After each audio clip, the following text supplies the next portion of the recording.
Okay, good morning friends. तो आज हम उसी कड़ी में बात करेंगे कि हम अपने आप को हेल्दी कैसे रख सकते हैं। आज की मीटिंग में आपने देखा होगा, टॉपिक में लिखा हुआ था डिजीज फ्री लाइफ। हम आपसे कुछ देर बात करेंगे, उसके बाद इन शेयर के माध्यम से आपको यहाँ थोड़ा सा कुछ चीजें बताना चाहूंगा और उसका पर्पज में my screen is yes sir perfectly right. So अगर हम हेल्थ की बात करें तो हेल्थ के जैसे किसी भी मकान के कुछ पिलर होते हैं और पूरे मकान की जो नींव है उन पिलर्स पे टिकी हुई होती है। आपके मकान कितने मंजिल का लेके जाएंगे, आपके पिलर डिसाइड करेंगे। अगर आपके पिलर कमजोर रह गए तो मकान कमजोर रह जाएगा। उसी तरह से हमारी हेल्थ के ये 4 फंडामेंटल पिलर्स हैं। इन 4 पिलर्स का नाम है EARN। अगर आप इन चारों पिलर्स के पहले अल्फाबेट को लेंगे तो निकलेगा EARN। मतलब हेल्थ को अर्न किया जाता है। इसकी जगह लोग गलती क्या करते हैं, हेल्थ को वेस्ट कर रहे होते हैं। अब हेल्थ को अर्न कैसे किया जा सकता है, ये बहुत ही सिंपल तरीके से आप समझ सकते हैं। इन 4 पिलर्स को आप चाहे तो नोट करें, बाकी आपको ये वीडियो मिल जाएगा जल्दी ही आपके पास, इसे आप बार बार देख के आप समझ सकते हैं। पहला पिलर है एक्सरसाइज, और इसके आगे आप एक वर्ड और ऐड कर दीजिएगा, regular exercise. Second pillar is attitude, it should be positive all the time. Third pillar is rest, etiquette rest, मतलब जितना रिक्वायर्ड है बॉडी को उतना रेस्ट जरूरी है। अब ये हर अलग अलग पर्सन के हिसाब से अलग अलग हो जाता है। एवरेज 7 to 8 आवर्स की साउंड स्लीप 24 घंटे में से मिलनी ही चाहिए बॉडी को। And fourth and very important, it is last but not least, it is very very important, that is nutrition. अब ये न्यूट्रिशन कहाँ से मिलते हैं, कैसे मिलते हैं, इनकी अब आज हम बात करेंगे। ये पहले 3 पिलर्स को ना करने के बहुत सारे एक्सक्यूजेस आपके पास हो सकते हैं, लेकिन कोई एक वैलिड रीजन अगर आपने बना लिया इनको फॉलो करने का तो ये ज्यादा टफ नहीं है। मोर देन 20 मिनट एक्सरसाइज अगर 24 घंटे में से आप कर लेते हैं तो आप बहुत सारी फ्लेक्सिबिलिटी बॉडी के अंदर ले आते हैं। मिनिमम 20 मिनट होनी ही चाहिए। 20 मिनट से ज्यादा जैसे ही आप एक्सरसाइज करना स्टार्ट करते हैं, स्पेशली इन मॉर्निंग जब आप 20 मिनट क्रॉस करते हैं एक्सरसाइज के द्वारा, डीप ब्रीथिंग जब आती है तो बॉडी सेरोटोनिन हार्मोन प्रोड्यूस करना स्टार्ट कर देती है और वो हार्मोन पूरे दिन आपको हैप्पी रखता है। डोपामिन भी उसकी वजह से रिलीज होता है और कई सारे ऐसे हार्मोन्स हैं जो रेगुलेट करते हैं बॉडी को और आपको पूरे दिन खुश रखने में हेल्प करते हैं। तो कम से कम 20 से 25 मिनट जरूर एक्सरसाइज करें, डेली करें। रेगुलर एक्सरसाइज के बहुत सारे रिजल्ट हैं। जैसे अगर साल के एंड में जो बच्चे पढ़ाई से ठीक पहले पढ़ते हैं ना, वो टॉपर नहीं होते, लेकिन जो बच्चे 2 घंटे रोज पढ़ते हैं उनके चांसेस होते हैं कि वो टॉपर आ जाए। रेस्ट से क्या होता है, जब हम हाँ एक्सरसाइज के बाद एटीट्यूड की बात करें तो इट शुड बी पॉजिटिव।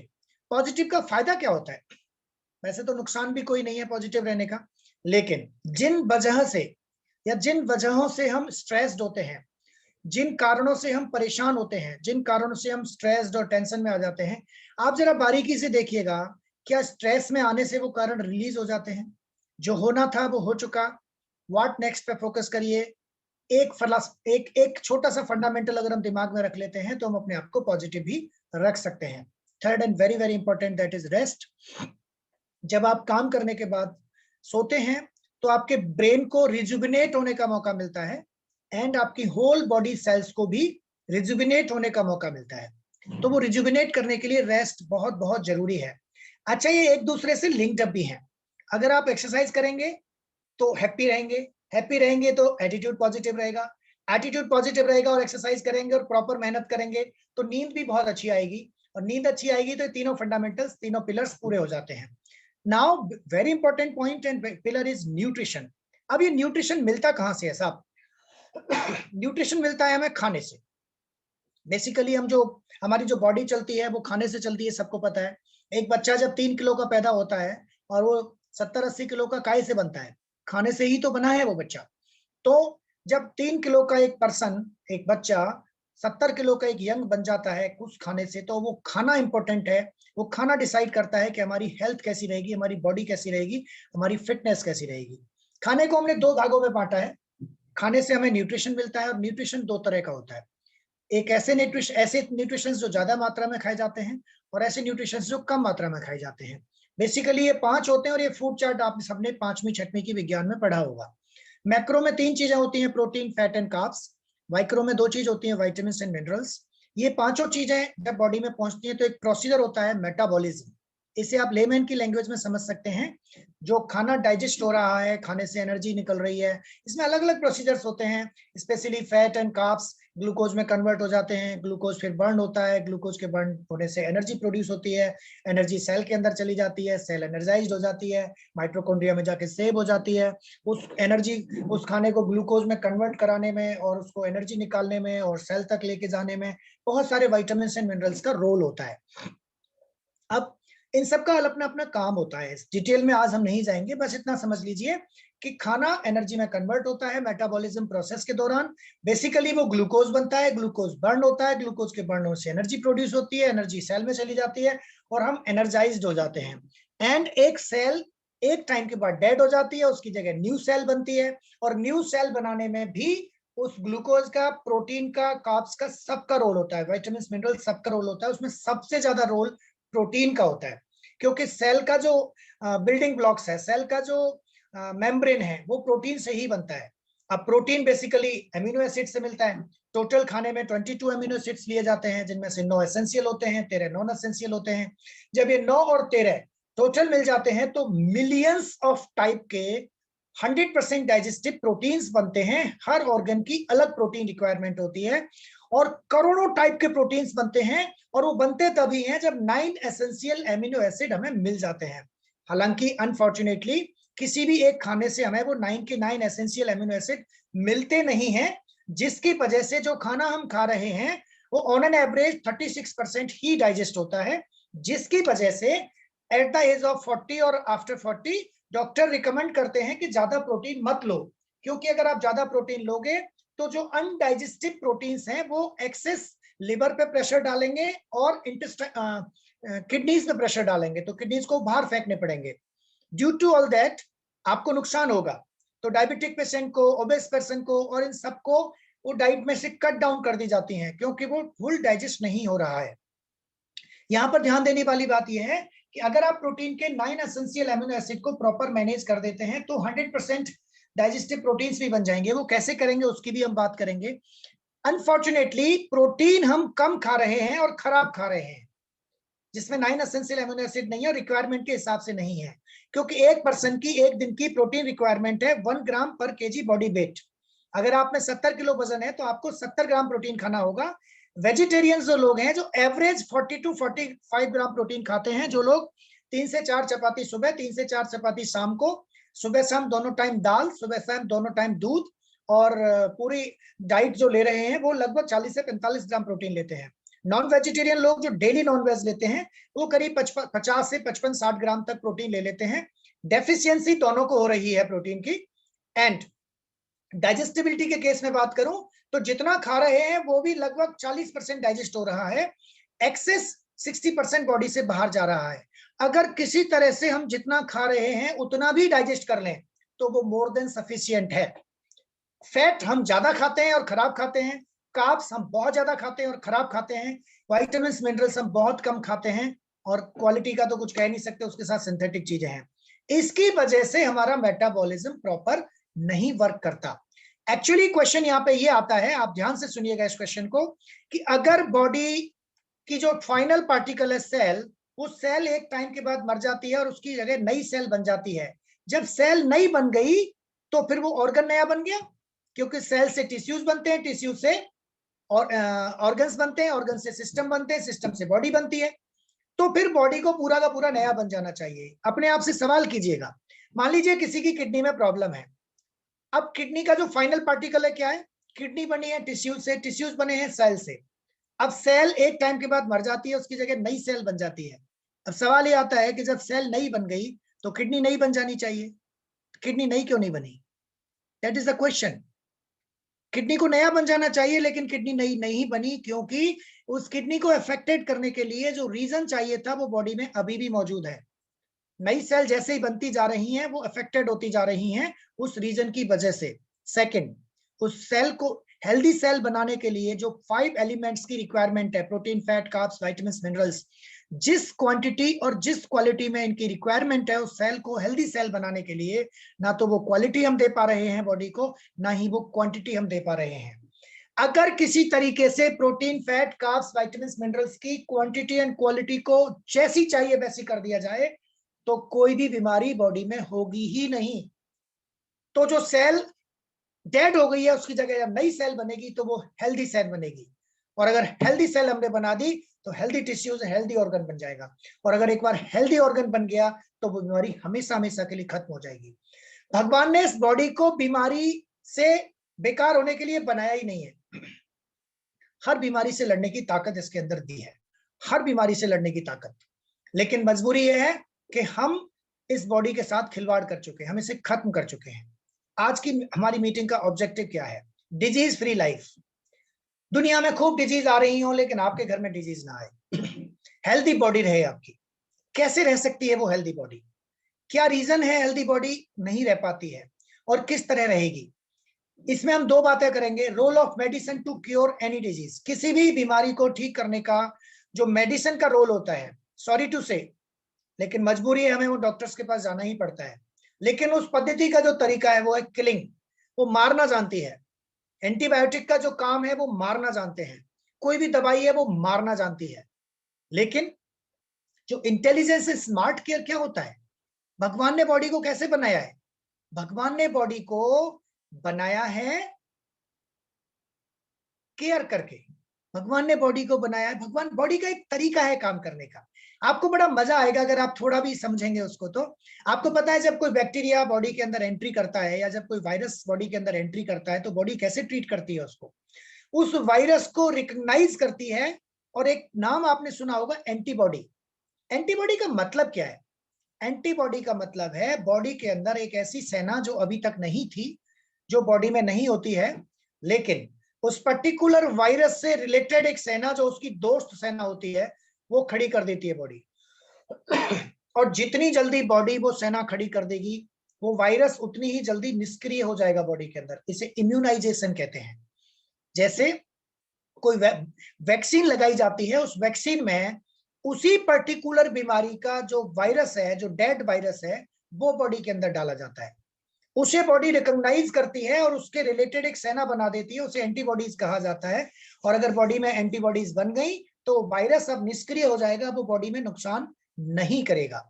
ये हमारी बॉडी का काम करने का तरीका है।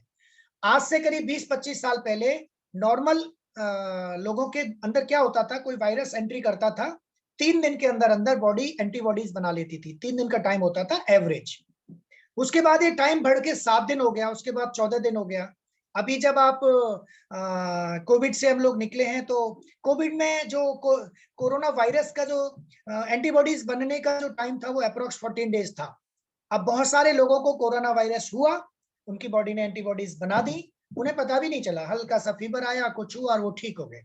और कई लोगों को क्या हुआ, वो वायरस एंट्री किया, बॉडी एंटीबॉडीज नहीं बना पाई, उसने वहां पे लंग्स के अंदर घाव कर दिए, होल हो गए, लंग्स में पानी भर गया, बैलूनिंग हो नहीं रही है, ब्रीथिंग प्रॉब्लम हुई, हार्ट को सप्लाई नहीं हुई ऑक्सीजन की, बंदा कोलैप्स कर गया। कोई भी दवा काम नहीं कर रही थी। बेसिकली दवा का कोई रोल है ही नहीं, वायरस को मारने के लिए कोई दवा का रोल ही नहीं है। दवाई इसलिए दी जाती है बस वहां पे कि वो बैक्टीरियल इन्फेक्शन ना हो जाए या वो चीज बढ़ ना जाए। बॉडी का सिस्टम बड़ा बड़ा प्यारा है। जब भी कोई बॉडी में बाहरी चीज एंट्री करती है, जैसे फॉरेन बॉडी या फॉरेन बैक्टीरिया या फॉरेन वायरस कहा गया है, वो जैसे ही एंट्री करती है तो बॉडी फीवर लेके आती है। तो फीवर अपने आप में कोई बीमारी नहीं है। फीवर क्या है? बॉडी का जो वाटर लेवल है उसको गर्म किया जा रहा है बॉडी के द्वारा। सिग्नल गया, कोई बाहर से शत्रु आया है, उसके लिए बॉडी का टेम्परेचर इतना गर्म हो जाएगा कि वो शत्रु निष्क्रिय हो जाएगा। लेकिन वो इतना बढ़ता चला जाएगा, बॉडी का प्रॉपर मैनेज नहीं होगा तो ब्रेन के न्यूरॉन्स डिस्ट्रॉय होना स्टार्ट हो जाएंगे, जो छोटे टिश्यूज होते हैं वो रैप्चर करना स्टार्ट कर देंगे। तो इसकी वजह से वो फीवर को डाउन करना पड़ता है। पहले पानी की पट्टी रख के डाउन किया जाता था, अब पैरासीटामोल का खिला के डाउन कर दिया जाता है। तो पैरासीटामोल क्या कर रहा है? वो बॉडी को सिग्नल दे रहा है कि कोई दिक्कत नहीं है, डाउन कर दो। तो वो जो काम बॉडी कर रही थी उसको निष्क्रिय करा दिया गया।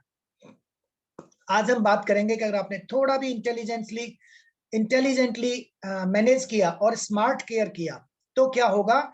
आप 100% फिट रहेंगे, डॉक्टर फ्री लाइफ होगी, दवाई फ्री लाइफ होगी। ना आपको हार्ट की प्रॉब्लम होगी, ना आपको डायबिटीज होगी, ना आपको ओबेसिटी होगी, ना आपको कोई और प्रॉब्लम होगी। आपको थायराइड है, डायबिटीज है, हाइपरटेंशन है, ब्लड प्रेशर यानी हार्ट कार्डियोवास्कुलर डिजीज है, उन सारी डिजीज को आप घर बैठे रोक सकते हो एज वेल एज ठीक कर सकते हो। कैसे ठीक किया जाएगा, क्या करना होगा, उसके लिए आपको डिसिप्लिन, बैलेंस डाइट और अवेकनिंग की आवश्यकता होगी। बॉडी को डिटॉक्सिफाई रखना होगा, एक्सरसाइज और रेस्ट और positive attitude and good nutrition का ख्याल रखना होगा। अगर आप इनको फॉलो कर सकते हैं तो आप 100% ठीक कर सकते हैं अपने आप को। मैं कुछ आइडियाज आपको आज दे रहा हूं, जिन आइडियाज को फॉलो करके आप अपनी जिंदगी को हमेशा हमेशा के लिए फिट रख सकते हैं। सबसे पहले मैं आपको एक डाइट प्लान यहाँ पे बताने जा रहा हूं। इस डाइट प्लान को अगर आप फॉलो करेंगे तो आपकी जिंदगी में बहुत सारी रौनक आ जाएगी। कुछ चीजें प्रोटेक्ट करनी है खाने से, कुछ चीजें आपको एड ऑन करनी है। Step number 1, till 12 noon eat only fruits of 3 to 4 types including mango, banana, grapes etc. कुछ भी खा सकते हैं। अगर कोई कहता है जी मेरे को डायबिटीज है, कोई फर्क नहीं पड़ता, आप मैंगो, बनाना, ग्रेप्स, फीक भी खा सकते हैं, लेकिन उसके लिए कुछ एक ही लाइन को मत याद रखिएगा, बाकी की लाइन भी याद रखिएगा। उसके बाकी की लाइन क्या है, डेयरी प्रोडक्ट 0 कर दें, जितने भी दूध या दूध से बनी हुई चीजें हैं वो ना के बराबर करनी होंगी। जो स्टेप्स हैं वो इसी तरह से फॉलो करने होंगे, आपके स्टेप्स अपसेट नहीं होने चाहिए।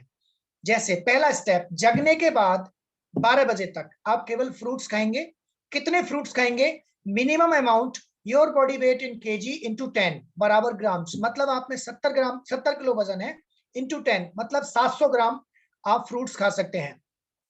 If your weight is 60 kg means you need 600 grams of fruits. ये मिनिमम है, आप ज्यादा खाना चाहे खा सकते हैं।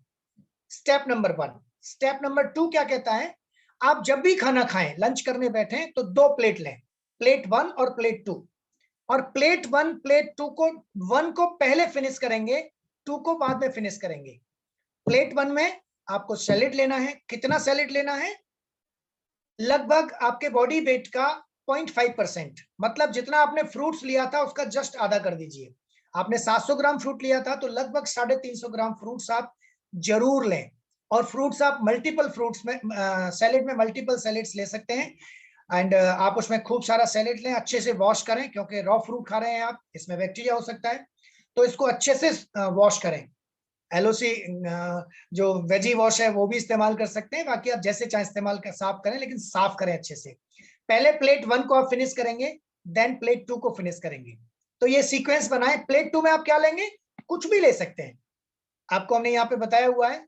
Basically always eat your lunch and dinner in 2 plates always. Plate 1 should consist of 4 type of vegetables like carrot, tomato, radish and cucumber. ये 12 के 12 महीने मिल जाते हैं, which you can eat in raw form. Minimum amount your body weight in kg into 5, मतलब आपका 70 kilo वजन है, multiply by 5 is equal to 350 gram. If your weight is 60 kg, you need 300 grams of salad. Then P2, आप standard मील जो भी लेते हैं वो लें, चावल, स्पेशली चावल, और दूध से बनी कोई भी चीज, और ये 2 तो बिल्कुल बंद कर दें। कुछ चीजें मैं बंद करने की बोलूंगा यहाँ पे, आपके किचन में उन चीजों को एंट्री ही मत कराइएगा। अगर आप बैन कर सकते हैं तो अपने घर में बैन कर दीजिएगा। बैन करने योग्य जो चीजें हैं, number 1 refined oil, it is a poison. इसके पीछे बहुत सारे कारण है, मैं बता सकता हूं, लेकिन डिटेल नहीं करेंगे वीडियो को, क्योंकि उसका जो हीट होने का जो लेवल है वो सबसे कम है, और वो ऑलरेडी इतना हीट हो चुका है केमिकल्स के साथ मिलके कि वो फ्री रेडिकल्स बनाएगा। सारी बीमारियों की जड़ फ्री रेडिकल है। तो रिफाइंड ऑयल बैन कर दें अपने घर में, किचन में। 4 पॉइजन है बेसिकली, जिनमें सबसे बड़ा पॉइजन रिफाइंड ऑयल है। Second poison is sugar. Third biggest poison is maida, मैदा या मैदा से बने कोई भी चीज। And fourth poison is namak, white namak. Basically step 1 है रिफाइंड, मैदा, चीनी एंड नमक। इनको घर में अगर आने से रोक सकते हैं तो प्लीज रोक दें, इनको चेंज कर दें। जैसे चीनी को गुड़ या खांड के साथ चेंज किया जा सकता है, नमक को माउंटेन सॉल्ट के साथ चेंज किया जा सकता है, मैदा को बढ़िया आटे के साथ जो चक्की से पिसवाया गया है उसके साथ चेंज किया जा सकता है। इवन मैं तो यहां तक कहूंगा कि हमारे यहाँ पे जो गोल अनाज होते हैं वो खाए जाते थे, गोल अनाज, ज्वार है, बाजरा है, मक्का है, चना है, दालें हैं, समा के चावल हैं, चावल की जगह, जो कम से कम उनके जो मॉलिक्यूल्स हैं वो बहुत ही सॉलिड हैं, उनके अंदर प्रॉपर फाइबर है, उनके अंदर प्रॉपर प्रोटीन्स हैं, उनके अंदर जो कार्बोहाइड्रेट का वैल्यू है वो हाई फाइबर कार्बोहाइड्रेट है, तो वो आपके इंटेस्टाइन में चिपकता नहीं है। और जब इंटेस्टाइन के अंदर वो चिपकता नहीं है तो आपका डाइजेशन प्रॉपर रहता है, आपकी बॉडी को पूरा खाना लगता है। कहते गांव में सुना होगा, साहब खाता बहुत है लगता नहीं है। क्यों नहीं लग रहा वो? क्योंकि इंटेस्टाइन में वो मैदा चिपका हुआ है, वो चीनी चिपका हुआ है, वो रिफाइंड चिपका हुआ है, वो ट्रांस फैटी एसिड चिपके हुए हैं। जब बॉडी का ब्लड हाथों में आके अपना खाना लेके जा रहा है, एनर्जी लेके जा रहा है, उस टाइम पे वो ले ही नहीं पा रहा। हेल्दी बैक्टीरियाज को प्रॉपर जगह नहीं मिल रही, फ्रेश प्रॉपर नहीं हो रहे, वो चिपका हुआ है, वो स्मेल दे रहा है, उसमें गंदे बैक्टीरिया पैदा हो रहे हैं, फार्टिंग यानी हवा बार बार पास हो रही है, डकारें बहुत ज्यादा आ रही हैं, एसिडिटी हो रही है, क्योंकि नीचे से जब पास नहीं होगा तो जो स्टमक एरिया है, उस स्टमक एरिया में जो वाइल जूसेस प्रॉपर निकलेंगे लिवर से, वो प्रॉपर नहीं निकलेंगे, वो अवरोध हो जाएगा चारों तरफ, तो प्रॉपर डाइजेशन नहीं होगा, सारी की सारी चीजें गड़बड़ में आ जाएंगी। दिस इज बेसिकली प्रोसेस है कि आपको इनको ध्यान रखना चाहिए। स्टेप 3, लंच और डिनर के बीच में अगर आपको भूख लगती है, other than 3 main meals of breakfast, lunch and dinner, तो ब्रेकफास्ट फ्रूट हो गए, लंच में हमने बता ही दिया, डिनर में हम बताएंगे अभी। Following are the option for snacks and beverages. आपके पास स्प्राउट्स हैं, आप स्प्राउट्स में कुछ भी बना सकते हैं घर में, मक्का है, मूंग है, मसूर है, चना है, कोई भी ऐसी चीज जो इजीली गलाई जा सकती है, शाम को पूरे रात गलने दीजिए उसको, उसका पानी निकाल दीजिए, हल्का स्टीम लगा सकते हैं उसमें।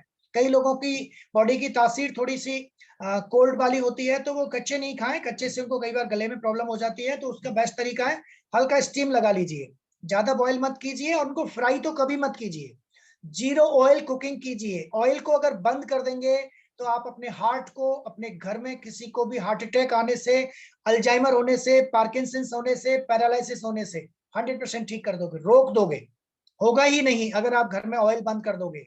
जो छौंक लगा के सब्जी बनती है वो पॉइजन बन रहा है, वही फ्री रेडिकल्स बन रहे हैं। आप कोशिश कीजिए जीरो ऑयल कुकिंग की। अभी हम एक कम्युनिटी भी स्टार्ट करेंगे जल्दी ही, जीरो ऑयल कुकिंग, जिस पर हम जीरो ऑयल कुकिंग के वीडियोस डालना स्टार्ट करेंगे कि आप अपने घर में एक ड्रॉप ऑयल यूज किए बगैर पूरा खाना कैसे बना सकते हैं। तो नट्स कितने खा सकते हैं? आप नट्स भी ले सकते हैं, जैसे मूंगफली है, इन दिनों के लिए बड़ा अच्छा नट है। मूंगफली की जो गजक होती है, चिक्की जिसे बोलते हैं, वो आप खा सकते हैं, वो बड़ी अच्छी होती है। All kind of nuts can be consumed after soaking in water for 2 to 3 hours। Quantity body weight in KG into grams, मतलब आपको 70 ग्राम वजन है तो आप 70 ग्राम नट खा सकते हैं, simple. Fruits can also be consumed as snacks but before 4, 4 बजे से पहले पहले आप फ्रूट्स खा सकते हैं। Fresh coconut water and coconut cream, coconut water आप पी सकते हैं, कोकोनट के अंदर क्रीम होती है वो आप खा सकते हैं, कोकोनट मिल्क आप ले सकते हैं, कोकोनट मिल्क बनाने का वीडियो हमने ऑलरेडी डाला हुआ है, आप वहां से निकाल सकते हैं। And Hunza T in the sense ये ग्रीन टी को कह सकते हैं, तो ग्रीन टी इस तरह से है। इनफैक्ट टी के लेके कई सारे कंफ्यूजन हैं, टी को बनाने का तरीका बस चेंज करना है, टी नुकसान नहीं करेगी। टी को जब प्योर दूध के साथ बॉईल किया जाता है और चीनी मिला दी जाती है उसमें, तो वो एसिडिक बन जाती है। अगर आप टी बना रहे हैं तो पानी टी डाल के उसे बॉईल कर सकते हैं, उसमें अदरक डाल सकते हैं, उसमें कोई मसाले डालना चाहे डाल सकते हैं। उसके बाद जब उसे छान लेते हैं तो ऊपर से गर्म किया हुआ दूध उसमें ऐड कर सकते हैं। मीठे के तौर पे उसमें गुड़ डाला जा सकता है, एंड उसमें खांड डाली जा सकती है, देसी खांड, जैगरी डाली जा सकती है अगर देसी मिल जाए तो। विदाउट केमिकल चीजें इन्वॉल्व करें, चीनी ना करें, तो वो चाय बिल्कुल नुकसान नहीं करेगी, वो एसिडिक नहीं होगी। 1 या 2 चाय दिन में ली जा सकती है। कॉफी पूरे दिन में 1 से 2 से ज्यादा ना लें, और कोशिश करें ब्लैक कॉफी ले सकते हैं तो ब्लैक कॉफी लें, विदाउट शुगर लें। मीठा जो मैंने बताया इनमें से ले सकते हैं। स्टेप 2, डिनर बिफोर 7 PM कोशिश कीजिए। अब हम लोगों के साथ तो थोड़ा चैलेंज है, हो नहीं पाता, लेकिन अगर 7 बजे के बाद हो रहा है तो it should be very light. Salad ले सकते हैं, खूब सारे सैलेड खा के आप सो सकते हैं, कोई नुकसान नहीं होगा। वो आप रात को 10 बजे, 11 बजे, 12 बजे भी खा सकते हैं। लेकिन अगर आपको हैवी फूड चाहिए तो उसमें बाजरे का दलिया आप ले सकते हैं, ज्वार का दलिया आप ले सकते हैं, समा के चावल का आप खिचड़ी ले सकते हैं वेजिटेबल्स के साथ, एंड आप साबूदाने की खिचड़ी भी ले सकते हैं। तो बहुत सारे ऑप्शंस आपके पास हैं अगर लेट खाना हो रहा है तो। अर्ली अगर ले सकते हैं तो प्रॉपर डिनर लीजिए, उसमें कोई इश्यू नहीं है, लेकिन प्लेट नंबर P1 पहले, P2 बाद में। Always eat your lunch and dinner in 2 plates. Plate 1 should consist 4 type of vegetable like carrot, tomato, radish and cucumber, which you can eat in raw form. Same quantity मैंने पहले बता दी है। आप इस तरह से अगर लेते हैं तो आपका डिनर भी कंप्लीट हो जाएगा। प्रोटीन के बारे में हमने बहुत सारी बातें आपसे अभी तक की हैं, प्रोटीन की जरूरत क्यों है। ये बेसिकली बालों, त्वचा और नाखूनों के लिए बहुत अच्छा होता है, एनर्जी के स्तर को बरकरार रखने में मदद करता है, सेल्स को बनाता है और उन्हें रिपेयर और मेंटेन करता है, इम्यून सिस्टम को सपोर्ट करता है, मांसपेशियों की मजबूती और विकास में मदद करता है। और बेसिकली हम बता ही चुके हैं, अगर आप 9 एसेंशियल अमीनो एसिड की पूर्ति करना चाहते हैं, 60 ग्राम ऑफ प्रोटीन लेना चाहते हैं, तो आपके पास ऑप्शन है। ऑप्शन नंबर 1, आपको 11 अंडे खाने हैं, 50 केले खाने हैं, 25 आलू खाने हैं, 8 कप दही खानी है और 8 गिलास दूध पीना है। अगर आप इतना खाते हैं नॉर्मली, तो आप एग्जैक्टली 9 एसेंशियल अमीनो एसिड वाला प्रोटीन आप ले लेंगे। चपाती से वो 9 एसेंशियल अमीनो एसिड एक साथ मिल नहीं पाते हैं। इसमें इतना सारा कैलोरी और फैट है कि आप खा ही नहीं सकते, ना अफोर्ड कर सकते, ना खा सकते हैं। ईट स्मार्ट क्या कहता है, आप चाहें तो न्यूट्रीलाइट का प्रोटीन पाउडर ले सकते हैं, जिसमें अच्छी बात क्या है, एक स्कूप 10 ग्राम के अंदर 8 ग्राम प्रोटीन है और सिर्फ 9 एसेंशियल एमिनो एसिड है। 13 नॉन एसेंशियल एमिनो एसिड हमने इसमें डाले ही नहीं है, जिसकी वजह से ये 100% डाइजेस्टिव है। ना केवल ये खुद डाइजेस्ट होता है, बल्कि आपकी जो बगल में थाली रखी है, उस थाली से जो non essential 13 non essential amino acid मिले हैं, उनको भी डाइजेस्ट करके उनकी भी एफिशिएंसी बढ़ा देता है। इसमें कैलोरी सिर्फ 40 है, जो एक गाजर से मिल जाती है, और फैट सिर्फ 0.5 ग्राम है, मतलब नेग्लिजिबल है। इसे डायबिटिक पेशेंट ले सकता है, फैटी पर्सन, ओबेस पर्सन ले सकता है, कार्डियक का प्रॉब्लम का कोई पेशेंट है वो ले सकता है, कोई भी पर्सन ले सकता है। और अब आप ये डिसाइड करेंगे इस प्रोटीन की जो ब्यूटी है वो क्या है। ये 100% प्लांट प्रोटीन है। Plant protein source from tri blend of soya, wheat and yellow P.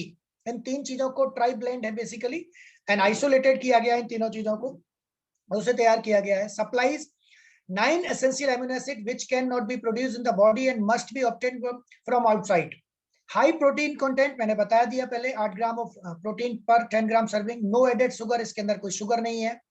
Quality protein है विद PDCAS1, इसका मतलब होता है protein digestibility corrected amino acid score 1, means ये 100% डाइजेस्ट हो जाता है, easy to digest, provide benefit of phytonutrients like soya isoflavones. मतलब पूरे प्लांट को जो सेफ्टी देते हैं, जो एंटीऑक्सीडेंट, उन्हें कहा जाता है फाइटोन्यूट्रिएंट्स, इनके अंदर वो भी डाले गए हैं और ये पेटेंटेड है, ये आपको बाहर से नहीं मिलेगा। क्या आप जानते हैं कि ज्यादातर भारतीय हर दिन फलों और सब्जियों की 5 सर्विंग्स भी नहीं लेते।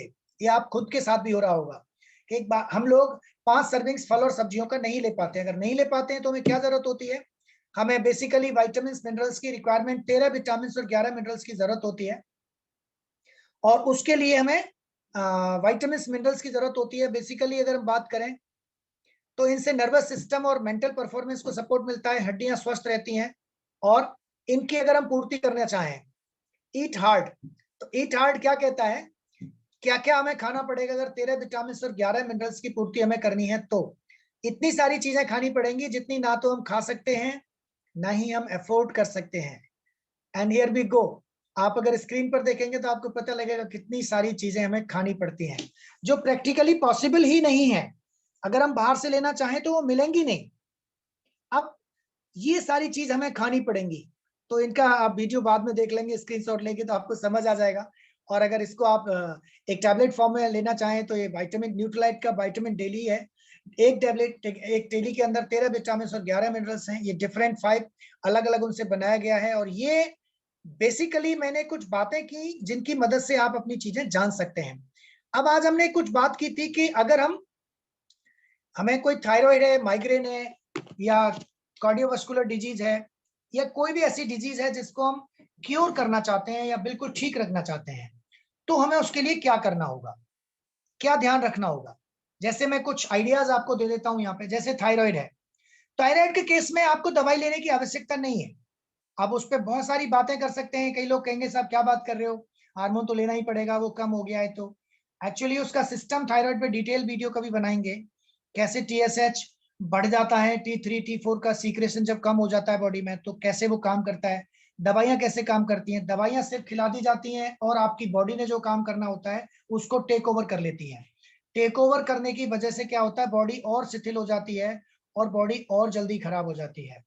तो हम क्या करेंगे, सप्लीमेंट के माध्यम से और एक इंटेलिजेंट डाइट प्लान के माध्यम से हम बॉडी के उस ऑर्गन को रीएक्टिवेट करेंगे, रिजुविनेट करेंगे, जो ऑर्गन हमारा पहले काम कर रहा था उसी तरह से हम काम करने के लिए उसे तैयार करेंगे। उसके लिए जैसे किसी को थायराइड है तो उसे सिंपल 2 चम्मच नींबू और 2 चम्मच शहद सेम क्वांटिटी में मिला के अच्छे से पेस्ट बना के सुबह सुबह खाली पेट लेना है। अगर आपको ताजा ताजा हुआ है तो आपको within 15 days to 20 days thyroid level okay हो जाएगा। बेसिकली ये B12 की कमी से होता है और स्ट्रेस की वजह से भी होता है। और जब हम नींबू और शहद को साथ देते हैं तो इसको विद इन 15 टू 30 डेज में रिलीफ आना स्टार्ट हो जाता है। साथ में आपको ब्राह्मी, अश्वगंधा, ओमेगा रेगुलर देना होगा, एक्सरसाइज करनी होगी, पॉजिटिव रहना होगा और प्रॉपर न्यूट्रिशन का ख्याल रखना होगा। प्रॉपर न्यूट्रिशन में क्या ले सकते हैं? प्रोटीन डेली, ओमेगा तो कोई भी ले सकते हैं, साथ में ऐसे थायराइड है तो उसको ब्राह्मी, अश्वगंधा एंड ओमेगा 3 ये 3 चीजें ऐड कर देंगे और सुबह 2 चम्मच नींबू और 2 चम्मच शहद दे देंगे तो विद इन ए मंथ उसको रिलीफ आ जाएगा। ज्यादा पुराना है तो 2 महीने लगेंगे लेकिन रिलीफ आ जाएगा। डायबिटिक के केस में आप पीडीओ के साथ ब्राह्मी ऐड कर देंगे, सॉरी मधुनाशिनी ऐड कर देंगे और फाइबर ऐड कर देंगे। अगर लिवर के एसजीपीटी, एसजीओटी बढ़े हुए हैं और डायबिटीज भी है तो पहले लिवर को ठीक करना होगा। अनफॉर्चुनेटली किसी भी बीमारी में जब प्रॉपर ट्रीट नहीं मिलता है तो बेसिक तरीका क्या है मेडिकल का ट्रीट करने का?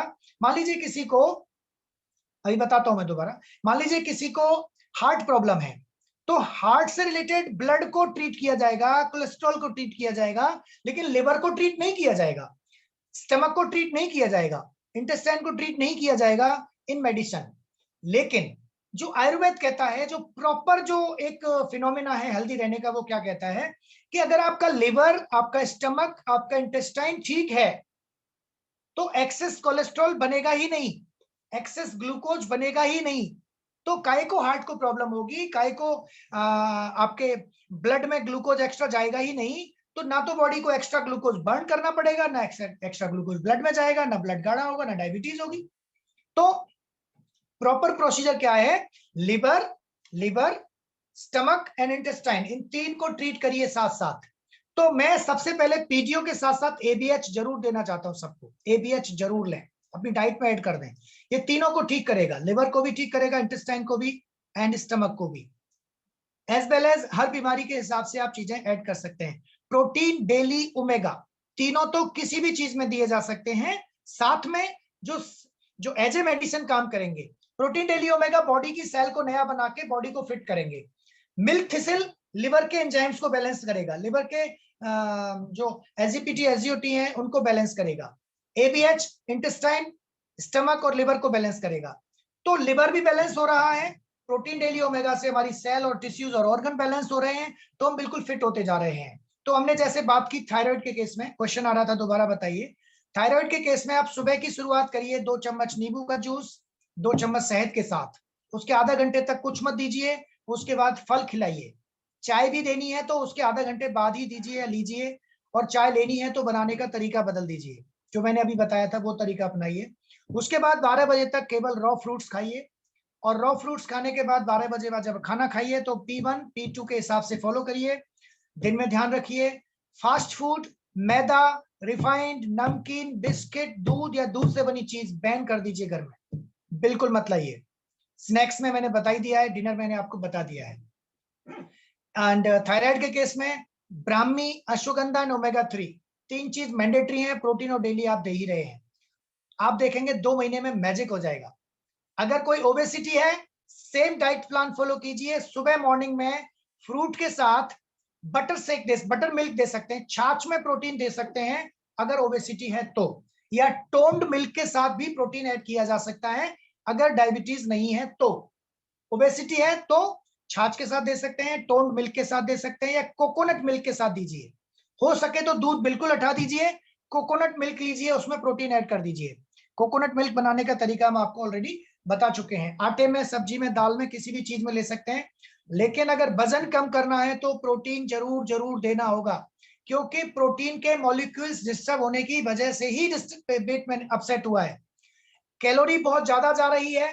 प्रोटीन जब हाई क्वालिटी प्रोटीन जाएगा विदाउट कैलोरी तो बॉडी का मेटाबॉलिज्म फास्ट हो जाएगा और बॉडी खुद ब खुद स्टोर्ड फैट को बर्न करेगी। तो बिना प्रोटीन के, बिना डेली के वेट कम नहीं किया जा सकता। अगर कम कर दोगे तो वो दोबारा बढ़ेगा और बहुत सारी बीमारियां लेके आएगा। लेकिन अगर आप प्रॉपर चैनल से करेंगे, बॉडी को रिजुविनेट करेंगे वेट को तोड़ने के लिए, कैलोरीज को बर्न करने के लिए, तो वो वेट परमानेंट टूटेगा और कोई नुकसान नहीं होगा, एनर्जी वैल्यू बढ़ जाएगी। वेट मैनेजमेंट प्रोग्राम पे जाके बॉडी की को भी इस्तेमाल कर सकते हैं उसके केस में। डायबिटीज के केस में मधुनाशिनी और फाइबर और मिल्क थिसिल, ये तीन चीज मैंडेटरी है। और एबीएच, मधुनाशिनी, फाइबर और मिल्क थिसिल, साथ में प्रोटीन और डेली दीजिए। और ये डाइट चार्ट फॉलो कराइए, एक्सरसाइज फॉलो कराइए। 2 महीने के अंदर अंदर जो 200 के आसपास डायबिटीज शुगर लेवल रहता है वो 100 के आसपास आ जाएगा, 100 to 120 विदाउट एनी मेडिसिन। अब आप मेडिसिन छोड़ रहे हैं तो प्लानिंग के साथ करिएगा। अचानक से मेडिसिन छोड़ दी और यहाँ गड़बड़ कर दी, वो मत करिएगा, मेरे को मत पकड़िएगा। चारों फंडामेंटल को फॉलो करेंगे और चैनलाइज प्रॉपर करेंगे तो ही रिजल्ट आएगा, ध्यान रखिएगा। राइट, ये बेसिक चीजें हैं जिनको ध्यान रखना बहुत जरूरी है।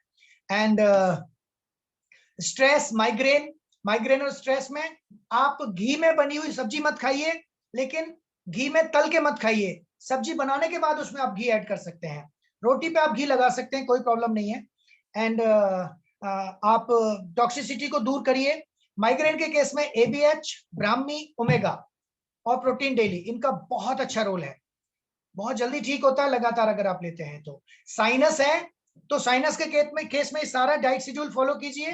And triple guard echinacea, Tulsi and triple guard echinacea, Tulsi के कोर्सेज कराइए। प्रोटीन डेली, ओमेगा दीजिए। अगर खांसी और खराश ज्यादा रहती है तो वशाका को इस्तेमाल कराइए, तुरंत रिजल्ट आएंगे। ये मैंने कुछ आइडियाज दे दिए हैं आपको जो आपको हेल्प करेंगे फिट रहने में और बीमारियों को दूर रखने में। अगर किसी को कोई क्वेश्चन है तो वो आप मेरे से पूछ सकते हैं। डाइट शेड्यूल को लेके बार बार क्वेश्चंस आते थे, डिटॉक्सिफिकेशन को लेके बार बार क्वेश्चन आते थे। तो एबीएच और मिल्क थिसिल मिलकर डिटॉक्सिफाई करने में बहुत हेल्प करता है। अगर आप जूसेस चाहते हैं तो लौकी का जूस आप सुबह ले सकते हैं, पेठे का जूस आप सुबह ले सकते हैं, जो बहुत फायदा करेगा। अगर आप बॉडी को फिट रखना चाहते हैं तो चावल, गेहूं और दूध से बनी चीजें ना के बराबर कर दीजिए। ये चीजें आपको हमेशा फिट रखने में हेल्प करेंगी। अब अगर किसी का क्वेश्चन है तो आप पूछ सकते हैं। नहीं तो आप कुछ पूछ रहे थे, अनीता जी आप कुछ पूछ रहे थे।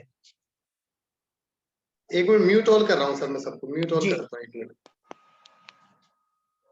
लिख के भेज सकते हैं क्वेश्चन, चाहे तो म्यूट अनम्यूट भी कर सकते हैं, अभी आप अनम्यूट कर सकते हैं। हेलो सर, मुझे थायराइड है।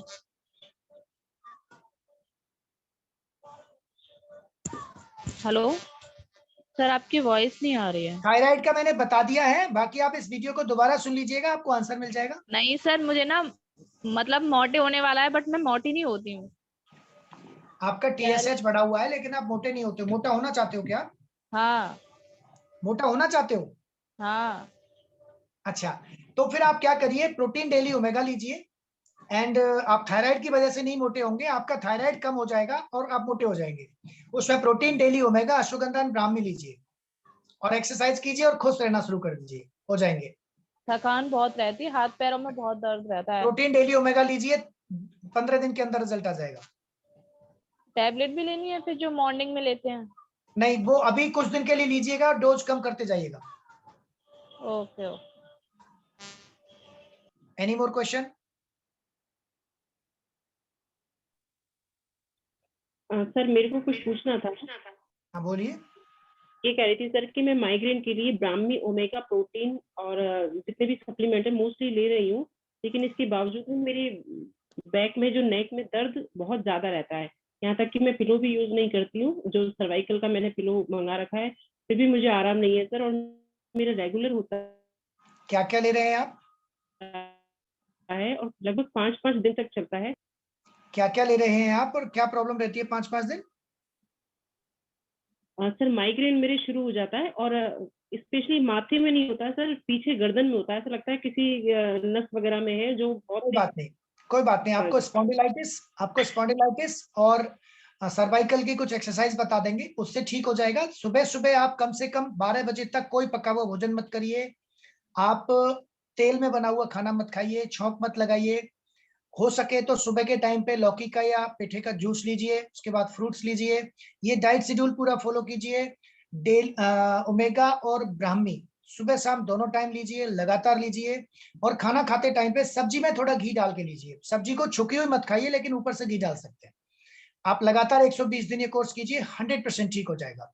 एक्सरसाइजेस मैं बता देता हूँ। अगर किसी को माइग्रेन प्रॉब्लम है या सर्वाइकल प्रॉब्लम है तो स्ट्रेट बैठिए, गहरी सांस लीजिए और सांस लेके आप फोरहेड को आगे से पीछे धकेलिए और 10 तक काउंट कीजिए, फिर पीछे से, फिर साइड से, फिर राइट साइड से। आप डेली 2 से 3 बार एक्सरसाइज कर लीजिए, ये इससे वो बहुत जल्दी आराम आएगा।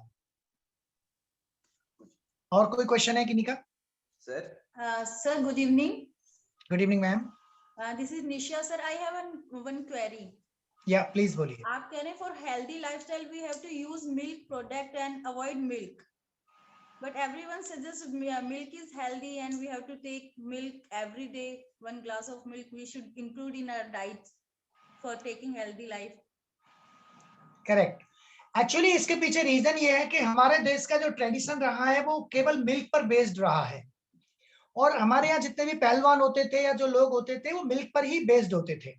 अब वही ट्रेडिशन हमारे पास भी आ गया है। अब यहाँ पे 2 कारण हुए हैं। पहला, आज से 50 साल पहले ऑक्सीटोसिन नाम के इंजेक्शन नहीं लगा करते थे जानवरों के। अब जब वो इंजेक्शन लगना स्टार्ट हुए तब तो वो अंधाधुंध लग रहे थे, हालांकि अब तो बहुत कंट्रोल हो गए हैं। तो जो जीन्स में चेंज हो चुका है जो जानवर के, वो चेंज मल्टीप्लाई होता है अगली जनरेशन में। जैसे आपके दादाजी के पास जितना रैम था, स्पीड था ब्रेन का सोचने का, आपके पास शायद उससे 3 गुना ज्यादा होगा। ये हर जनरेशन में बढ़ता है, जैसे आनुवांशिक जो चीजें बढ़ती है ना, ये भी बढ़ता है। उसी तरह से जो लग गया, जो ग्रोथ हार्मोन बढ़ गया उनका, वो हार्मोन अभी भी आ गया है। आप देखिए 10-11 साल की बच्चियों के वो हार्मोन आना स्टार्ट हो जाता है, चेंजेस आना स्टार्ट हो जाते हैं जो 17-18 साल पे होते थे। उसमें बहुत बड़ा रोल उस इंजेक्शन का है। एक साइड इफेक्ट। दूसरा साइड इफेक्ट, दूध को डाइजेस्ट करने के लिए, दूध एक्चुअली बना है बच्चे के लिए। भैंस का दूध भैंस के बच्चे के लिए, गाय का दूध गाय के बच्चे के लिए, माँ का दूध, हमारे लेडीज का दूध अपने बच्चे के लिए।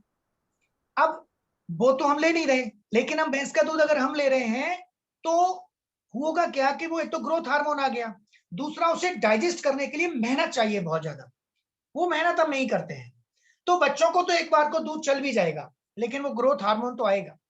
लेकिन लिया, ग्रोथ हार्मोन आया, और अगर मेहनत नहीं हुई तो वो दूध फैट भी बढ़ाएगा, ऑर्गन के आसपास फैट बढ़ाएगा, और उस फैट की वजह से कई सारी और बीमारियां आएंगी। उसको आप रिप्लेस कर सकते हैं कोकोनट मिल्क के साथ। Coconut milk is a best food, उसमें कंप्लीट डाइट है। आप पूरा 10 दिन तक निकाल सकते हैं कोकोनट मिल्क के ऊपर, आपको कोई कमजोरी नहीं आएगी, इतना स्ट्रांग होता है वो। तो चाहे तो अगर दूध लेना है तो आप वो दूध बना लीजिए, और अगर आप बच्चे को बताओगे नहीं ना बचपन से, तो उसको पता ही नहीं लगेगा दूध क्या होता है, उसको वही दूध समझ आएगा। बड़े हो गए हैं तो हम बड़े होके चेंज कर सकते हैं। दूसरी बात, मैं आपको एक मैजिक बताता हूँ। दूध को ज्यादातर रिकमेंड किया जाता है कैल्शियम के लिए। जिन देशों में दूध होता ही नहीं है वहां पे ऑस्टियोपोरोसिस बीमारी नहीं होती, और जिन देशों में बहुत ज्यादा दूध होता है वहां सबसे ज्यादा ऑस्टियोपोरोसिस के पेशेंट है।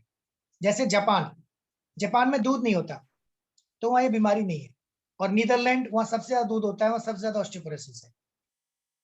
हमारे यहाँ बहुत दूध होता है, हमारे यहाँ सबसे ज्यादा ऑस्टियोपोरोसिस है। रीजन ये है कि जानवर से लिए गए दूध से जो प्रोटीन, जो कैल्शियम बन रहा है, वो कैल्शियम हड्डियों में डिपॉजिट नहीं हो रहा।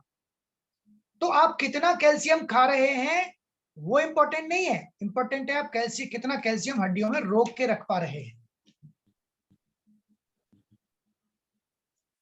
अब उस कैल्शियम की पूर्ति आपने एक न्यूट्रलाइट डेली कर ली, वो सारी पूर्ति होगी। तो अब क्या जरूरी है हम वही लें? मत लीजिए, आप वेजिटेबल्स के द्वारा लेने की कोशिश कीजिए। तो ऑप्शंस हमारे पास दोनों खुले हुए हैं, ईट हार्ड और ईट स्मार्ट। बीमारी फ्री रहना है तो आपको ध्यान रखना होगा। इंटरनेशनल लेवल की बातें अगर देखेंगे तो वो यही होंगी, और आने वाले टाइम में आप देखिएगा 10 साल के अंदर अंदर सिनेरियो बदल चुका होगा। और दूसरी बात, दूध प्योर नहीं है। भैंस का भी दूध कहाँ है हमारे पास? जो दूध आ रहा है आपको क्या पता, जो खोआ आ रहा है आपको क्या पता, जो पनीर आ रहा है आपको क्या पता? एक्चुअली बन ही नहीं सकता। आपको पता है, अगर आप परसेंटेज में देखोगे, एक्चुअली में जिस रेट में वो दूध और खोआ और वो मिठाई मिल जाती है, वो बन के तैयार ही नहीं होगी उस रेट में जिस रेट में वो मार्जिन के साथ बेच देते हैं। तो इसका मतलब वो नकली है। तो इससे बढ़िया तो कोकोनट को तो नकली बना ही नहीं सकता ना आदमी। तो कोकोनट लाओ, तोड़ो, दूध बनाओ और बना के पी लो। और 25 रुपए में लगभग कोकोनट मिल्क, 25 रुपए में लगभग 500 ml से ज्यादा दूध बन जाता है। 3 गिलास तक दूध बन जाता है 25 रुपए में, 700-800 ml तक। तो उससे बढ़िया कुछ नहीं है, वो घर पे बन जाता है। तो आपकी चॉइस है, आप जैसे चाहे वैसे कर सकते हैं। दालें खाएं, मिला के खाएं कई सारी, साथ में उनको दाल बनाने का तरीका नहीं आता लोगों को। प्रेशर कुकर घर में से बिल्कुल हटा दें, प्रेशर कुकर से खाना पकता नहीं है।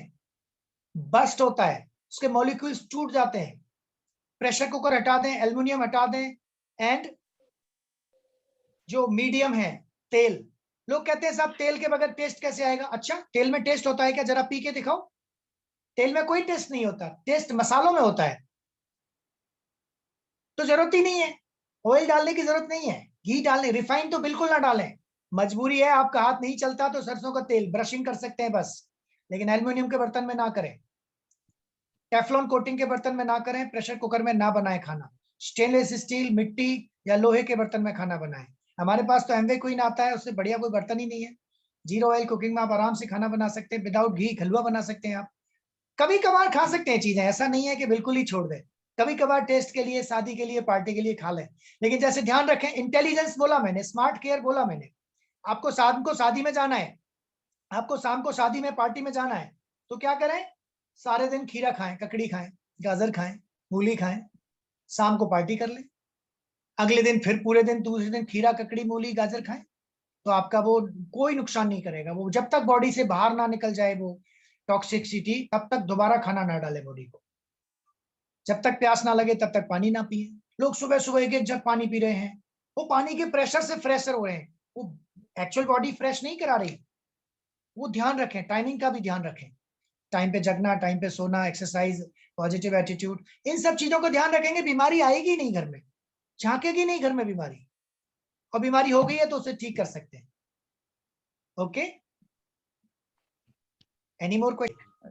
सर जैसे नाश्ता ब्रेकफास्ट में क्या दलिया लेना भी नुकसानदायक है या दलिया ले सकते हैं सर हम?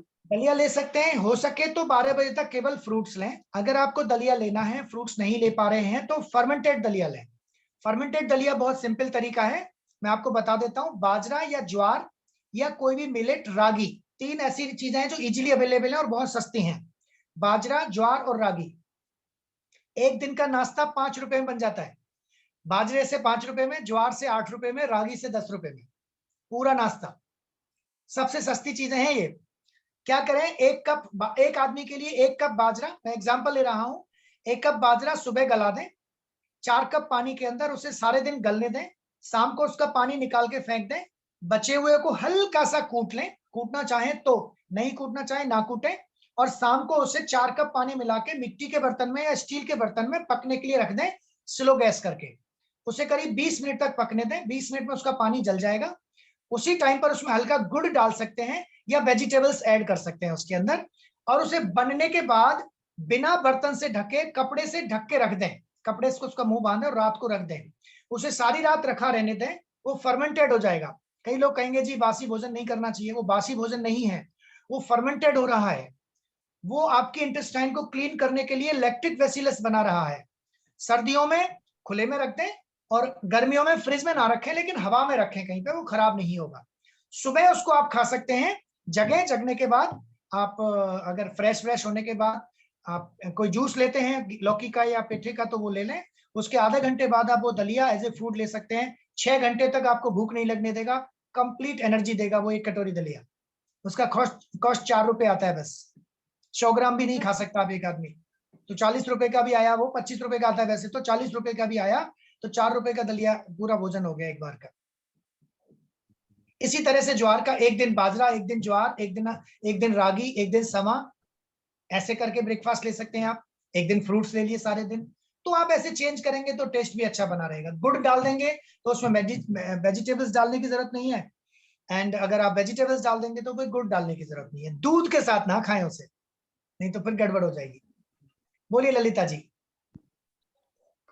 Good evening sir. Good evening ma'am. Sir मेरी मदर को माइग्रेन का प्रॉब्लम है, तो उनको अभी ठंड में ज्यादा प्रॉब्लम होता है, 4 से 6 दिन तक चलता है वो प्रॉब्लम। अभी कई डॉक्टर्स को दिखाया, किसी ने बोला आपके सिर की जो नसें हैं वो चिपक गई हैं, कोई बोलते क्लॉटिंग है। तो अभी ठंड में होना इसका क्या वजह हो सकता है सर? और सर अभी उनका ओमेगा है, AVH और ब्राह्मी, तीनों चीज वो लेती है, लेकिन ओमेगा नहीं ले पा रही है। डेली चल रहा है उनका, daily AVH, protein and Brahmi.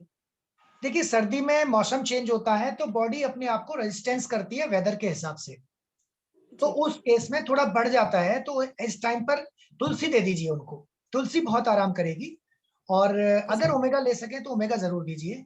और थोड़ा टाइम लगेगा। एंड खाने में उनके में सब्जी में घी ऐड कराना स्टार्ट कर दीजिए 1 चम्मच, अगर गाय का मिल जाए तो बहुत अच्छा। मैं दूध की मना कर रहा हूं लेकिन घी अलाउड कर रहा हूं, लेकिन वो तला हुआ घी नहीं, ध्यान रखिएगा। सब्जी बनाते टाइम पर जो तल रहे हैं वो जहर बन रहा है। अगर आप घी नहीं चाहते हैं तो सबसे बढ़िया है तिल का तेल। अगर आपको सीसम ऑयल मिल जाता है तो आप सीधा सब्जी में डाल सकते हैं, उसे रोटी पे लगा के खा सकते हैं, वो बहुत हेल्दी होता है। तो सर जो डॉक्टर्स बोलते हैं कि आपकी नसें सिकुड़ रही है या फिर क्लॉटिंग है, तो वो सही है सर? इनके पास बोलने के लिए कुछ और है नहीं। Okay sir. सर वो किडनी पेशेंट है, सिंगल किडनी है उनकी, तो वो मील तो बहुत हेल्दी लेती हैं। ये बहुत अच्छी सब बात तला है। तो थोड़ा सा योगा कराना स्टार्ट कर दीजिए, योगा से इफेक्ट आ जाएगा उनको। सर उन्होंने योगा वगैरह स्टार्ट किया तो कुछ पता नहीं क्या हुआ, तो उनके यहाँ पे नेक में पेन होना स्टार्ट हो गया, तो वो प्रॉब्लम भी ज्यादा कर रहा है अभी उनको। योगा मत कराइए ज्यादा, डीप ब्रीथिंग का योगा कराइए, और कोई योगा नहीं।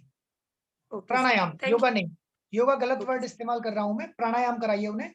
और प्राणायाम में जी डीप ब्रीथिंग प्राणायाम कराइए, अनुलोम विलोम कराइए बस। जी सर। कपाल भारती और तो अनुलोम विलोम 2 कराइए, उसमें डीप ब्रीथिंग होती है, उससे फर्क आएगा उनको। और ओमेगा अगर ले सकते हैं तो ओमेगा दीजिए, ओमेगा से इफेक्ट आएगा।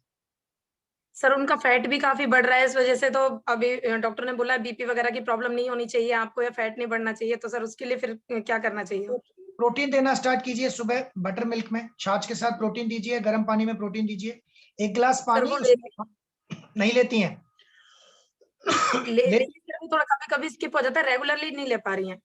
हाँ, तो उनको 1 गिलास गर्म पानी, गुनगुना पानी, उसमें 1 चम्मच प्रोटीन, आधा नींबू, अच्छे से सेक कीजिए और सुबह ब्रेकफास्ट में ये दीजिए। और अगर हो सके तो फर्मेंटेड दलिया दीजिए उनको। जी सर। फर्मेंटेड दलिया, लौकी का जूस या पेठे का जूस सुबह सुबह खाली पेट दीजिए। उसके आधे घंटे बाद उनको प्रोटीन शेक दे सकते हैं किसी भी चीज में, या फर्मेंटेड दलिया दे सकते हैं। जी सर। आराम थैंक आएगा 100%। Any more thank question? Sunil कुछ कह रहे थे आप? सुनील सर जी? नहीं, वो आप कह रहे थे सुबह मॉर्निंग तो सुबह पानी नहीं पीना चाहिए सर?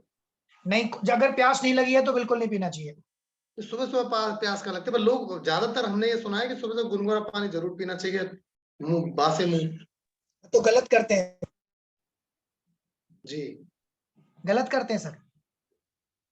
ओके। अगर प्यास लगी है तो ही पानी पीना चाहिए, नहीं लगी है तो नहीं पीना चाहिए। तो सर आप तो हाँ, 10-12 लीटर पानी कैसे पी सकता है आदमी बिना प्यास के? तो फिर किसने कहा 10-12 लीटर पानी पीना चाहिए? जी गलत है, मिथ है। हम्म जब बॉडी मांगे तब पानी दो ना। अगर आप ये फूड जो पिरामिड मैंने शेयर किया ये फॉलो करोगे तो प्यास लगेगी ही बहुत कम। जी जी जी आप फ्रूट से पानी दे रहे हो ना बॉडी को, फ्रूट्स के माध्यम से पानी जा रहा है तो बाय डिफॉल्ट प्यास कम लगती है। जी। वो पानी के प्रेशर से सर, फ्रेश हो रहा है बंदा, सभी नेचुरल नहीं हो रहा है। नेचुरल होना चाहिए ना फ्रेश। तो हाँ, बहुत रोहित सारे जी, मिसकंसेप्शन बन गए हैं। क्या कह रहे हैं? रोहित जी सर थोड़ा सा मैं ये कह रहा था कि गर्म पानी जो सुबह पीते हैं ना सर, तो वो जो भी बॉडी में टॉक्सिन बनते हैं ना वो बाहर हो जाते हैं ना, ऐसा बिल्कुल मानते ठीक हैं, है। बताते हैं नहीं ना। नहीं, गलत नहीं है सर, वो बिल्कुल सही कह रहे हैं। टॉक्सिन्स बनने ही मत दो ना। आप अगर प्रॉपर और एक इंटेलिजेंस डाइट लोगे तो टॉक्सिन्स बनेंगे ही नहीं। आप दोपहर 12 बजे तक जो फ्रूट्स ले रहे हैं उसमें इतना फाइबर गया है, इतना पानी गया है नेचुरल, वो प्रकृति का पानी है, वो पेड़ों से निकला वो पानी है, वो प्योर पानी है, एल्कलाइन पानी है वो।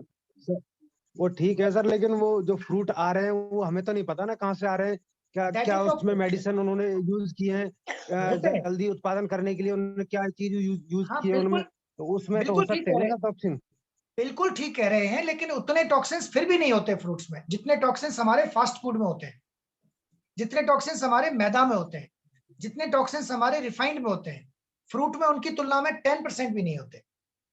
तो अगर हम उन्हें कम कर देंगे और फ्रूट्स पे शिफ्ट कर जाएंगे तो वैसे ही 80-90% टॉक्सिन्स कम हो जाएंगे। फिर भी अगर आपको प्यास लग रही है तो जरूर पीजिए, प्यास नहीं लगी है तो मत पीजिए। ये आयुर्वेद ये कहता है, जो एग्जैक्टली आयुर्वेद है। आप करके देखिए 15 दिन, फिर अच्छा शुरू में नहीं होगा, शुरू में आपको दिक्कत आएगी क्योंकि आदत पड़ गई है। तो आप 1 गिलास पूरा पानी न पीने की बजाय आधा गिलास पी लीजिए, लेकिन जितना बॉडी मांग रही है उतना पीजिए। मैं रात में दिन में 2 से 3 बार पानी पीता हूं, लेकिन एक सिप पिया, गला सही, मैं फिर से सही सो जाता हूं। तो आप देखिए ना फिर बीमारियां कितनी आ रही हैं लोगों को। जब टॉक्सिन्स अगर हमारे पानी से ही निकल रहे हैं तो फिर इसके बावजूद तो बीमारियां नहीं होनी चाहिए। लेकिन अगर आप इस पिरामिड को फॉलो करेंगे तो क्या बिल्कुल बीमार नहीं होंगे? नहीं, ये नहीं कह रहा मैं, बहुत कम हो जाएंगे। आप करके देखिए 6 महीने के लिए, 6 महीने में मैजिक लगेगा आपको। आपका बॉडी का वेट इतना फिट हो जाएगा, आप अनबिलीवेबल रहेगा। I am running 42, I am running 43 in fact. मेरा एक भी बाल व्हाइट नहीं है अभी, मैंने कभी कोई कलर नहीं किया। एंड मेरी बॉडी का वेट 68 kg है। मेरा बॉडी जो फैट है इस एज में 12% से 15% के बीच में होना चाहिए, मेरा 10% है, क्योंकि मैंने 22 साल से दूध नहीं पिया, क्योंकि मैं कम से कम फास्ट फूड लेने की कोशिश करता हूं। जबकि मैं आज से 12 साल पहले क्रॉनिक डिजीज को सफर किया हूं। मेरा किडनी, मेरा लिवर, मेरा हार्ट, मेरा कोलेस्ट्रॉल, मेरा पेनक्रियाज, मेरा ब्रेन, मेरा थायराइड ग्लैंड, सारी की सारी चीजें बिगरसली अफेक्टेड हो गई थी। मेरा ग्लूकोज लेवल 400 प्लस चला गया था, मेरा TSH 150 प्लस था, मेरा कोलेस्ट्रॉल 500 था, मेरा ट्राइग्लिसराइड 500 था, किडनी रीनल प्रोफाइल 2 हो गया था, kidney serum creatinine, SGPT SGOT 200-250 हो गए थे, विटामिन D 10 रह गया था। आप बताइए कौन सा ऑर्गन अफेक्टेड नहीं था? Brain, pituitary gland, pineal gland, thyroid gland, heart, blood, cholesterol, liver, kidney, सब तो अपसेट थे। और एक रिएक्शन हुआ था किसी चीज का, उसकी वजह से सारा अपसेट हो गया था। मैं कोई मेडिसिन नहीं लेता, एकदम नॉर्मल रहता हूं, कोई मेडिसिन नहीं लेता। With the help of these pyramid and जो मैंने फॉलो किया है इसकी मदद से बस। एंड मैं अभी क्रॉस कंट्री कर सकता हूं जरूरत पड़ेगी तो, इस एज के हिसाब से। सो ये सब आपका इंटेलिजेंस डाइट की वजह से होता है एंड 4 पिलर्स को फॉलो करने से होता है। आपने कुछ क्वेश्चंस आए हैं मेरे पास। अस्थमा का परमानेंट सॉल्यूशन क्या है, घुटना का पेन कैसे सही होगा, and weight loss supplement and weight gain also. Weight दोनों में वही है, वेट लॉस में सिंपल बता दिया मैंने अभी। आप बॉडी की इस्तेमाल कर सकते हैं, प्रोटीन डेली ओमेगा ले सकते हैं। अगर वेट कम है तो बढ़ जाएगा और बढ़ा हुआ है तो कम हो जाएगा। हमारे प्रोडक्ट कोई वेट कम करने के नहीं होते, हमारे पास सॉल्यूशन होता है। ओवर वेट है तो मैनेज हो जाएगा, कम हो जाएगा, और अंडर वेट है तो बढ़ जाएगा।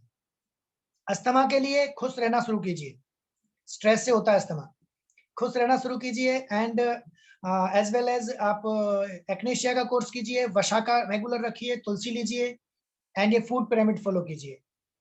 घुटने के लिए आपको ऑस्टियोआर्थराइटिस का टेस्ट कराना पड़ेगा, एक्सरे कराना होगा।